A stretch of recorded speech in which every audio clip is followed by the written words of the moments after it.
When I survey the wondrous cross on which the Prince of Glory died, my richest gain I count but loss, and pour contempt on all my pride. Forbid it, Lord, that I should boast, save in the death of Christ my God. All the vain things that charm me most, I sacrifice them to His blood. Hello, welcome to our Bible study. My name is Clint McElroy, and today we'll be in 1 Samuel chapter 28. We will have services today at 10 a.m., so please join us if you can. Masks will be provided at the door for anyone who needs one. If you're sick in any way, please don't come up to the auditorium, but stay at home instead and watch the streaming service. You're welcome to join us at 9 a.m. to watch the Bible study on the large screen in the auditorium. We want to remind you about these English Standard Version Bibles we have from the World Bible School. We're making these available to anyone who needs one. If you'd like to have one, please contact the church office and we'll arrange to get you one. On the COVID watch this week, we know that Bobby Chenault was doing better, but she did have to go back to the hospital for other health complications. Kevin's doing better, as I understand it, but he has been moved to Baylor in Dallas, so continue to pray for him and his family. I'd like to bring to your attention Mike Williamson, who's a CPA here in town. He's been diagnosed with COVID-19. He's had mild symptoms so far, but do pray for him and his family as they deal with that situation as well. No news from my son. He still has mild symptoms. He has started smelling again, so he thinks he may be at the end of the run. My Uncle Billy and Joy have moved out of the home and into an apartment, and during that process, my understanding is they were exposed to COVID-19. So continue to keep them in your prayers as well. As is our custom, we want to call into remembrance the story of the two men on the road to Emmaus who were joined on the way by a third man. When that man left their party, they recognized that while he had been with them, there had been a burning in their hearts. They came to understand that that burning in their hearts was an indication that he was the Christ. It's that burning in their hearts that we want to find in our own hearts. I believe we can achieve that through an understanding of God's Word, drawing ourselves closer to what God would have us to learn from His Word. We also want to remember the admonitions and encouragements from Leviticus chapter 19 to be holy, for the Lord your God is holy. And how can we do that without knowing what holiness is? We go to God's Word to find out what His expectations of holiness in our lives should be. And finally, the story of Rehoboam and Jeroboam is one that's close to my heart. I spend a lot of time talking about the story of Jeroboam and the prophet that came to him, but there is some wisdom in the story of Rehoboam as well. If you'll recall, Rehoboam inherited a kingdom fraught with financial issues. He found himself needing advice, and he went to the older men, his elders, for instruction, for wisdom, and they told him he should consider lowering the tax burden on those people. Instead, he listened to some younger men who advised that he should have a harsh hand with the people and raise their taxes and tell them that they would, in fact, pay more. It's considered that this advice was bad and it was unwise of him to take that advice from them, and that action resulted in the division of the kingdom. And while that is true on the surface, it's my belief that no matter what he had done, the kingdom was going to divide. This was a direction from God. God intended for him to receive this as a punishment for the sins of David and Solomon. But there is merit to the statement, and we should consider that, as always, when we come to dealings in our own lives. Be careful to treat people with kindness and respect and forgiveness. Don't be harsh with them because they may owe you something. Treat them the way you would want to be treated if you owed somebody something. Today we'll be in 1 Samuel chapter 28, which is a very interesting passage. It's fraught with all kinds of little insights into the life, day-to-day life of the people of Israel at that time. I'm a big fan of several of the movies of Steven Spielberg because they're interesting stories, but also because they preserve each and every one of them, it seems, to some degree, some aspect of life from the time in which they were produced or set. To me, that's an incredible thing to look back on movies like E.T. or the original Poltergeist movie and see what day-to-day life was like for people at that time, and remember that that's a very accurate representation of what was going on, the basic background storylines. And that's what I think we find here in some ways in chapter 28. There's lots of little small things that indicate the way people lived at that time, their expectations in life, and we're going to focus on some of those things as we look at the story in 1 Samuel chapter 28. 1 Samuel chapter 28 from the English Standard Version. In those days the Philistines gathered their forces for war to fight against Israel. And Achish said to David, "Understand that you and your men are to go out with me in the army." David said to Achish, "Very well, you shall know what your servant can do." And Achish said to David, "Very well, I will make you my bodyguard for life." Verse 3. Now Samuel had died, and all Israel had mourned for him and buried him in Ramah, his own city. And Saul had put the mediums and the necromancers out of the land. The Philistines assembled and came and encamped at Shunem, and Saul gathered all Israel, and they encamped at Gilboa. Verse 5. When Saul saw the army of the Philistines, he was afraid, and his heart trembled greatly. And when Saul inquired of the Lord did not answer him, either by dreams or by Urim or by prophets. Then Saul said to his servants, "Seek out for me a woman who is a medium, that I may go to her and inquire of her." And his servants said to him, "Behold, there is a medium at Endor." Verse 8. So Saul disguised himself and put on other garments and went, he and 2 men with him. And they came to the woman by night. And he said, "Divine for me by a spirit, and bring up for me whomever I shall name to you." The woman said to him, "Surely you know what Saul has done, how he has cut off the mediums and the necromancers from the land. Why then are you laying a trap for me for my life to bring about my death?" Verse 10. But Saul swore to her by the Lord, "As the Lord lives, no punishment shall come upon you for this thing."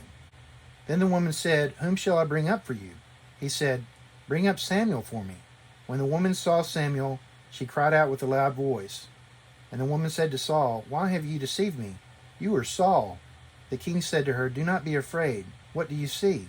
And the woman said to Saul, "I see a god coming up out of the earth."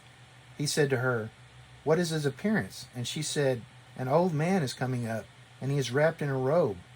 And Saul knew that it was Samuel, and he bowed with his face to the ground and paid homage. Verse 15. Then Samuel said to Saul, "Why have you disturbed me by bringing me up?"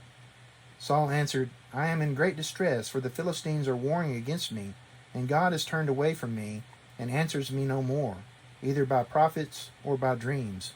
Therefore I have summoned you to tell me what I shall do." And Samuel said, "Why then do you ask me, since the Lord has turned from you and become your enemy? The Lord has done to you as he spoke by me, for the Lord has torn the kingdom out of your hand and given it to your neighbor David, because you did not obey the voice of the Lord, and did not carry out his fierce wrath against Amalek. Therefore the Lord has done this thing to you this day. Moreover, the Lord will give Israel also with you into the hand of the Philistines, and tomorrow you and your sons shall be with me. The Lord will give the army of Israel into the hand of the Philistines." Verse 20. Then Saul fell at once full length on the ground, filled with fear because of the words of Samuel. And there was no strength in him, for he had eaten nothing all day and all night. And the woman came to Saul, and when she saw that he was terrified, she said to him, "Behold, your servant has obeyed you. I have taken my life in my hand, and have listened to what you have said to me. Now therefore you also obey your servant. Let me set a morsel of bread before you, and eat, that you may have strength when you go on your way." Verse 23. He refused and said, "I will not eat." But his servants together with the woman urged him, and he listened to their words. So he arose from the earth and sat on the bed. Verse 24. Now the woman had a fattened calf in the house, and she quickly killed it. And she took flour and kneaded it and baked unleavened bread of it. And she put it before Saul and his servants, and they ate. Then they rose and went away that night. Okay, so last week we read chapters 26 and 27, and they were both stories that were very similar to stories that had occurred in earlier chapters, though they were indeed separate and distinct occurrences. In chapter 26, we see a story that's very similar to the story that occurred in chapters 23 and 24. In this story, Saul is encamped with his army on a hill of Hachilah, and David approaches him and finds him in the camp asleep with the whole army around him. David has brought Abishai with him, and Abishai is asking David, let me kill Saul, let me put my spear through him, and we'll be done. But David defends Saul and says, don't do this, because Saul is the Lord's anointed, and you don't want to do anything against the Lord's anointed. So he takes Saul's spear, which was at his head, and the pitcher of water that was beside his head, and they go up on a nearby hill and call out to the camp and wake them from their sleep. David calls out, kind of mocking Abner, who was the leader of Saul's army and had been asleep right beside, telling him that he was not doing his job and that he ought to be killed because he allowed an enemy of the camp to come in and steal the spear and the pitcher of water from beside his king. At this point, Saul recognizes David's voice, and they have a conversation very similar again to what happened in chapter 24 that results in Saul regretting having come out against David, and each of them going on their way after making a vow not to be anything but a blessing to one another. Then we go on to chapter 27. David hasn't taken counsel of Saul's words in chapter 26, but believes that Saul will again come after him. So he thinks the best thing for him to do is to go into the land of the Philistines and make his home there. So he goes to Achish, the king, the place where he had killed Goliath. Goliath was from Gath. And he approaches them with apparently the expectation that they will hear his appeal and allow him to stay with them, which in fact they did. So David makes his home among the Philistines, it says, for a year and 4 months in verse 7. And in that time he would make raids against the peoples round about the Philistines who were enemies of Israel. And when he was asked by Achish where he'd been, he would say that he had been out against Israel or one of their allies. So Achish thought that David was making himself an abomination to Israel and that they would never accept him back. And he was confident that he had control over David as a result because he needed a place to stay. And that's pretty much where we leave off chapter 27. So we move on into chapter 28. And Achish is making preparation to go to war against Israel, and he tells David, hey, I expect you to go up with me and fight with my army against Israel. And David says, sure thing, you're going to see what we can do for you. And Achish is so impressed with David that he says, very well, I'll make you my bodyguard for life. Which is an interesting position to take with someone who has been a mortal enemy at one point. And it's unwise. I don't recommend ever trusting someone who's been your mortal enemy to this degree. No matter what you might think they have done to change, it's best to hold them with some degree of suspicion. Certainly don't make them the caretaker over your very life. But Achish had done that very thing. And then we move on and start talking about the perspective of this attack that Saul had. And again, we revisit the fact that Samuel had died, that Israel had mourned him and buried him in Ramah. During his reign as king, Saul had made sure that he had followed the instructions that he had had from Samuel to put out the mediums and necromancers out of the land, witchcraft. Those who had practiced witchcraft and fortune-telling were put out of the land. So when he saw the threat of the Philistines, it says he was greatly afraid in verse 5, and his heart trembled greatly.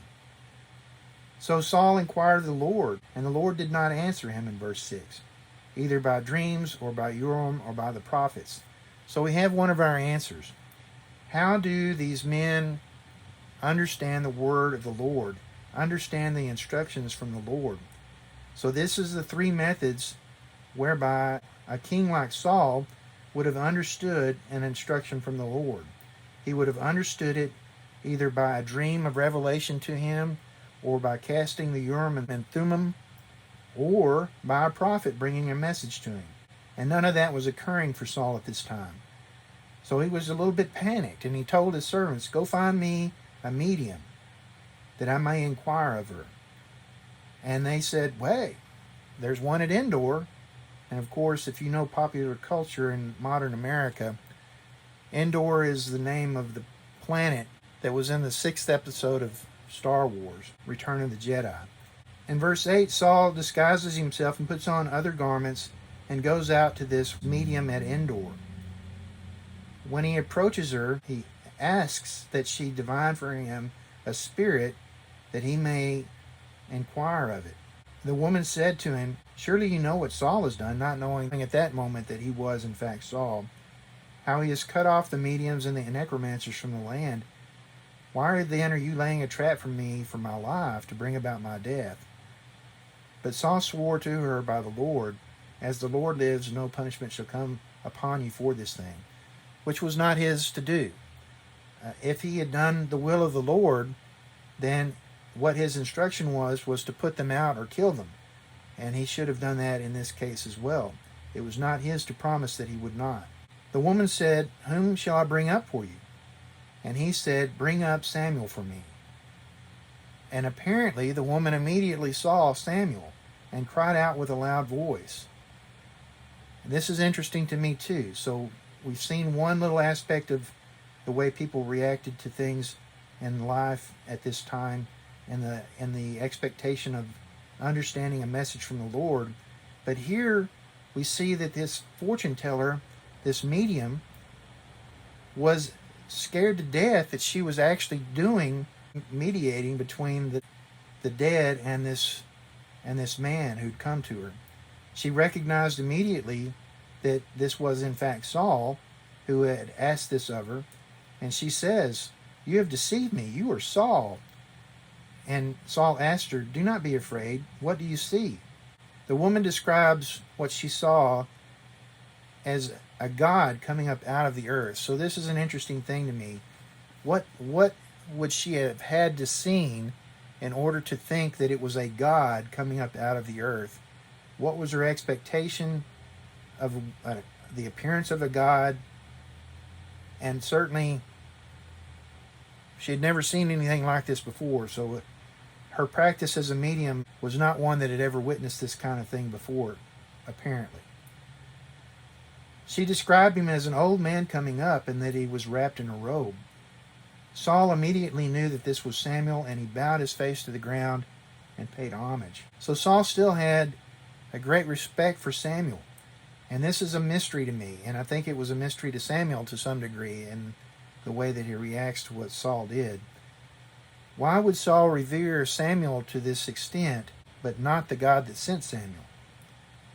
Samuel says to Saul, "Why have you disturbed me by bringing me up?"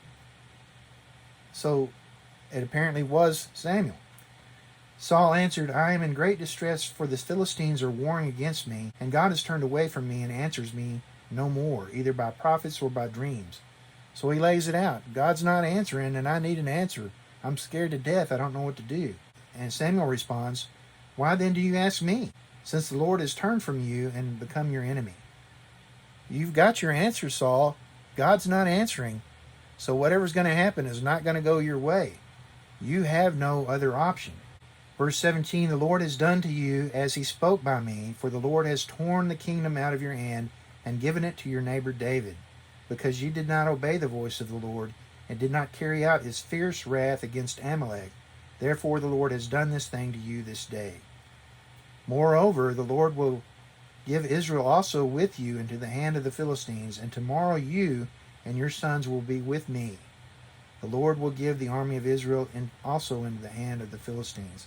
So he repeats this judgment and makes it very plain to Saul so he does not mistake what's about to happen. You failed to do what you were supposed to do back with Amalek, and the judgment came down on you, and there's no way out. And not only you, but Israel will suffer because of what you've done. And you and your sons will join me tomorrow. What a terrifying thing to hear, and a terrifying way to hear it from the very mouth of the man he revered so much, who had promised him so many things from God that were positive that he received, and then this terrible judgment upon him because he did not obey God and his actions against Amalek. Saul took it pretty hard. He falls on the ground filled with fear, and there was no strengthening, for he had not eaten anything. So the woman sees him, apparently back in her right mind, and Samuel is apparently no longer there. She saw that he was terrified and says, "Behold, your servant's done what you've asked. I've taken my life in my hand and have listened to what you have said to me. Therefore, you need to do what I'm telling you to do. Take some food to strengthen you and then go." She wanted him out of there. She didn't want him dying right there on her hands. And I believe there was a legitimate act of mercy here. She saw that he was truly terrified and desperate. He refuses initially, saying, "I will not eat." But his servants there with him, together with the woman, managed to urge him enough to where he listened to their words and he took some food. And then it says in verse 24, the woman took a fatted calf that was in her house and quickly killed it, and took flour and kneaded it and baked unleavened bread of it, and put it before Saul and his servants, and they ate, and they rose and went their way that night. That's interesting to me in and of itself. Just a little footnote about the way they lived at that time. I've mentioned this in classes before. The interesting thing about the way the sacrifice of a lamb was prepared to take to the temple later on, and to the tabernacle before the temple. The people were to take that lamb a week before the sacrifice and bring it into their home and keep it there. And I don't know about you, but have you ever seen a video or witnessed anybody with a lamb, even one that's kept in a yard or in a pasture? There's an attachment to that lamb. And the people had this attachment to the lambs that were in their homes. And then they were expected to take that lamb to the tabernacle or temple and have it sacrificed. That's an extremely difficult thing to ask of someone. And here this woman has this calf living in her house. And I'm going to assume she had it there for the purpose of using for food at some point. But nevertheless, it lived there in her home with her. And she killed it quickly and was able to cook from it and make flour and knead it into bread quickly. And I'm anticipating less than an hour she was able to accomplish these things. And she puts it before Saul, who takes of this food and eats it and then arises and leaves. This is interesting to me. It's that little aspect of day-to-day life that is revealed here, and the way that the story's told, that we often just read right over and don't give any consideration to. It's a very interesting thing to me. So it's a very odd story. The Witch of Endor is the way we traditionally referred to it. She was a medium, and when Saul came to her, she did exactly what Saul asked of her, and she saw Samuel come up from the earth and had a conversation through her with Saul. Very interesting indeed, and did not bode well for Saul at all. Nothing that he hoped to hear did he hear. He heard only terrible, terrible news. Certainly there's even more here that we could comment on, but perhaps you found something in what we've talked about that would be beneficial to you. We will have assembly today at 10 a.m. Please join us if you can. Don't come up to the auditorium if you're sick. God bless. Have a great week.